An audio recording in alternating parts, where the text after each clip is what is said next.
We're here all the way in Portugal to drive the all-new Audi A6. Now, this is a car we're not going to get in Australia till early 2019, but if you're in the market for a BMW 5 Series or a Mercedes-Benz E-Class, I reckon this is worth waiting for.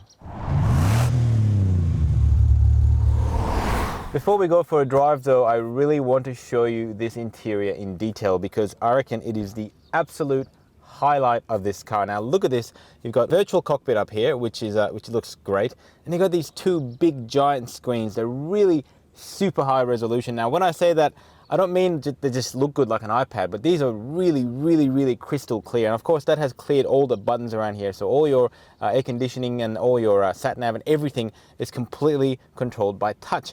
But it's not just that, the finishes around here, this aluminium, this brushed steel, it's just, you know, it's really hard to fault the interior of this car. So let's take it for a drive and see how it goes on the road.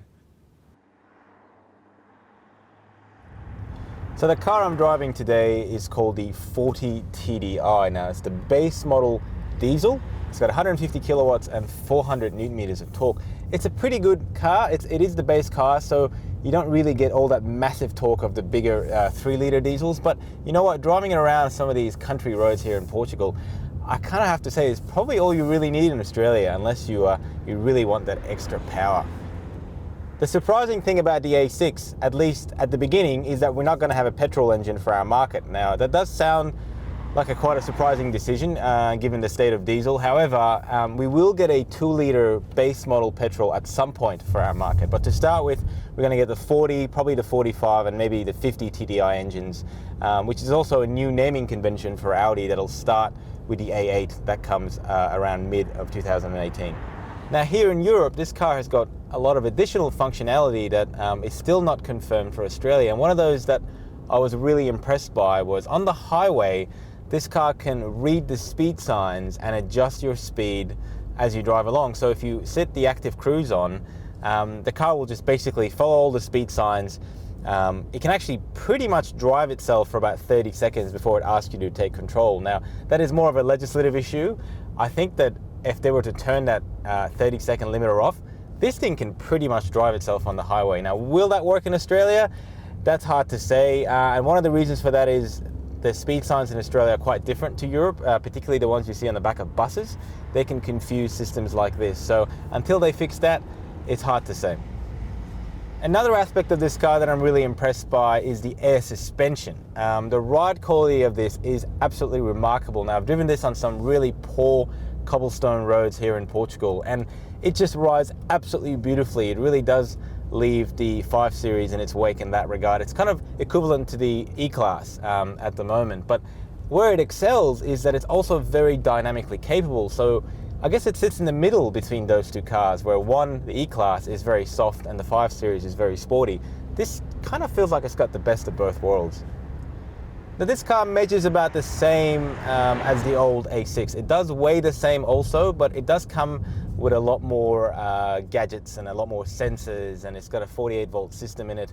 You know, it's very technologically advanced. It's not just the interior that you can see here that looks very much modern and very much a new generation. The whole car in itself is very advanced. And the steering, I gotta say, I'm driving this currently, I believe, in comfort mode, and it's very precise. And if you push it to dynamic, and there's a button down here to do so, it goes that next level. It doesn't have that deadless feeling of some of the Audis of the past. They seem to have fixed it now. It has a very direct connection to the front wheels, and it is a pleasure to drive. One of the technical aspects of this A6 that I'm really impressed by is Audi's all-wheel steering system. Now, it's one of those cars where it's quite large, so being able to turn it in a tight spot makes a huge difference. And this all-wheel steering system works by having the rear wheels turn with or against the front, depending on the speed you're going. And for a car this big, at low speeds, and particularly when it comes to parking, that makes a huge difference. But on these open roads with these windy, twisty corners, you can also feel the difference because the car feels a lot smaller than it is. And if you love driving, and if you love driving a little bit fast, I reckon you're going to get a lot of use out of it.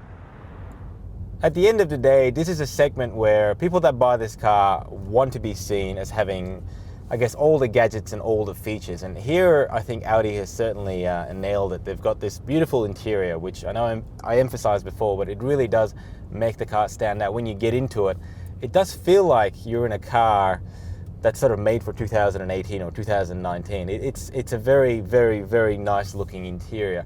But also, you know, from the outside, I know a lot of you are going to say this is just a typical Audi design. And I guess in many ways it is. It does have that very similar look as pretty much every other Audi. But it is very refined. The rear lights have got a very unique character to them. And the front grille is just a little bit more emboldened.